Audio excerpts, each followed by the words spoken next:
नमस्कार, माझे नाव राधिका पंडित. माझ्या शाळेचे नाव प्रशाला इंदापूर, तालुका वाशी, जिल्हा धाराशिव. मी इयत्ता 8वीत शिकते. आपल्या भारताचे पंतप्रधान माननीय श्री नरेंद्र मोदीजी यांनी एक प्रकल्प सुरू केलेला आहे, जो म्हणजे vocal for local. Vocal for local म्हणजे आत्मनिर्भर भारत. तर आपण आपल्याच देशातल्या वस्तू वापराव्यात.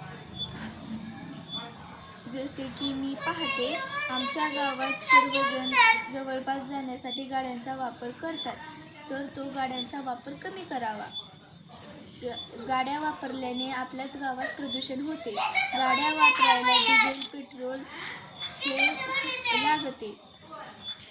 ते खूप महाग असते व त्या खरेदी करायला आपले पैसेसुद्धा जातात. त्यावर मी एक उपाय काढलेला आहे. गाडी वापरण्यापेक्षा आपण ही सायकल वापरावी. सायकल वापरण्याचे हे फायदे आहेत की आपले हृदयाचे रोग चांगले होतात व आपली प्रतिकारशक्ती वाढते. आपल्या पायाचे स्नायूसुद्धा बळकट होतात व सायकल चालवल्याने आपली मांसपेशी चांगली तंदुरुस्त राहते. हे सायकल चालवण्याचे खूप असे फायदे आहेत. सायकल आपल्यासाठी खूप उपयुक्त आहे. धन्यवाद.